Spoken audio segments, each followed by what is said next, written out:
Welcome to Hospice Explained. This podcast is intended as an educational aid and is only a resource to begin to understand the end-of-life season. It is not intended to be a substitute for professional medical advice, diagnosis, or treatment. Please always seek advice from your physician or qualified members of your healthcare team with any questions regarding a medical condition. Hello and welcome to Hospice Explained. I'm your host, Marie Betcher. I'm a former hospice nurse. I'm a registered nurse. I've been doing nursing a long time. I've been podcasting for almost 5 years now.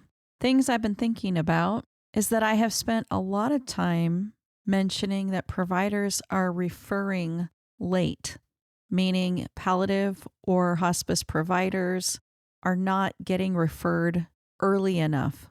I just want to apologize to you, audience, that I have spent more time saying what I think is wrong instead of speaking to maybe ideas on how to fix it. We all need to get comfortable with uncomfortable conversations or hard conversations. And I'm not talking just as provider and patient. I'm talking how to talk to your teenagers, how to talk to young children, how to talk to your adult children, how to talk to your spouse. We don't all do a perfect job when it comes to these hard conversations. I am a perfect example of wishing I could say some things better in personal situations, and I don't always do it because we want to avoid those hard conversations because they're not comfortable. Even in my trailer, I talked about how in medical school, we're not trained to talk to patients about death and dying. We're not trained to really focus on death and dying. We're trained to help patients live longer and live their best. But in living longer and living your best, sometimes it's alerting someone, I'm not sure you've got that much time left. Number one, you're being honest with them. I'm not sure that you have years. I don't know how long you have, but maybe it's only months. Maybe it's weeks. What are you doing when you do that? You're giving them an opportunity to make some choices. You're giving them an opportunity to spend time with those they love. You're giving them an opportunity to fix things. Maybe they need to fix a relationship and think, oh, I have years. It's not time yet. Well, maybe if someone knows they have months or weeks instead of years, maybe they'll make more of an effort to fix a relationship. We all have a relationship or two that we should do a better job and work on. Maybe they haven't fixed their finances. Maybe they have their financial affairs in order, but haven't designated someone to take care of their business or told them some of important details like where to find their passwords. I've known people that were told the will is in my briefcase. Well, guess what? There was no will. I can't even begin to tell you the struggles you face if somebody dies and you think XYZ is done and it's not.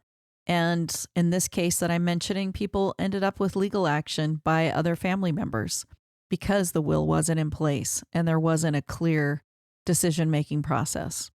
So as a provider, and I'm talking nursing, I'm talking medical doctors, PAs, ARNPs, we all need to try to do better with our conversations.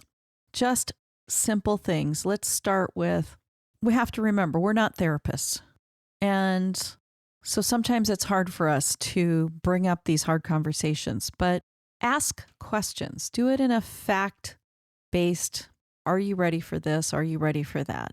Maybe you have lots of time, maybe you don't. Thinking about hard conversations, your goal is to make it a dialogue, not a debate. For example, it's not about debating to win the conversation or to win or convince them of anything. A dialogue, it's a two-way conversation. It's a cooperation. Consider it an exchange of information that someone's not aware of. Maybe just use the, have you thought about this? Have you thought about that? Have you thought about what if your illness is not going to last as long as you think? Let the patient answer. Ask them a question, ask them a leading question, and let them answer and see if that can't bring up a good dialogue. that you guys can have a conversation. I've heard great stories over the years about if it wasn't for the nurse who mentioned, have you considered hospice? Sometimes it's never brought up because somebody thinks other people have already talked about it. What if they haven't? This is our opportunity, each and every one of us as providers, to do better, to give more information, to do it in a non-confrontational way, and make a difference so other people can take a last trip, have their end of life be how they want at home or wherever they choose, and who if they choose to be with. Thank you, audience, so much. I appreciate each and every one of you.